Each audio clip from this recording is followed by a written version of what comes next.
το τάμπλετ στα χέρια, ζωγραφίζει τα συμπτώματα στους χάρτες σώματος, καταγράφει τις πληροφορίες και καταλήγει σε ακριβή θεραπεία. Είναι επίκαιρο αυτό.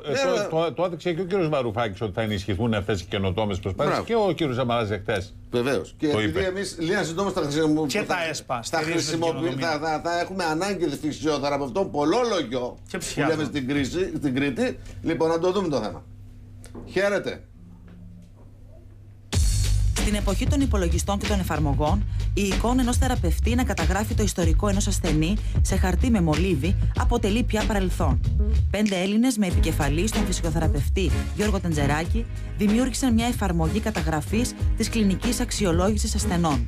Ο θεραπευτής έχει τη δυνατότητα σε αυτόν τον οδηγό να καταγράψει όλες τις σημαντικές πληροφορίες για το πρόβλημα του ασθενή, να περάσει μέσα από τις διαγνωστικές εξετάσεις, να καταγράψει κάθε θεραπεία και κάθε θεραπευτικό πλάνο, ενώ το πρόγραμμα αυτόματα τον ενημερώνει και για τις αντενδείξεις της θεραπείας.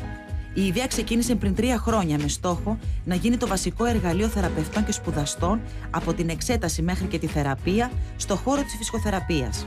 Ο θεραπευτής, με το τάμπλετ στα χέρια, ζωγραφίζει τα συμπτώματα στους χάρτες σώματος, καταγράφει όλες τις πληροφορίες και καταλήγει στην ακριβή θεραπεία. Το μηχάνημα, η εφαρμογή αυτή λειτουργεί μόνο συμβουλευτικά και παρέχει στον εξεταστή έναν οδηγό εξέτασης, μια φόρμα, μια ηλεκτρονική φόρμα, την οποία ο θεραπευτής συμπληρώνει κατά βούληση. Δεν βγάζει συμπεράσματα και δεν αντικαθιστά σε καμία περίπτωση το θεραπευτή. Μια πληροφορία που δεν καταγράφεται μπορεί να αποτελεί και τη λύση στο πρόβλημα του ασθενή. Γρήγορα, απλά και ψηφιακά, ο ενδιαφερόμενος μπορεί να κατεβάσει την εφαρμογή που διατίθεται στις έξυπνες συσκευές και να χαρτογραφήσει το σώμα του.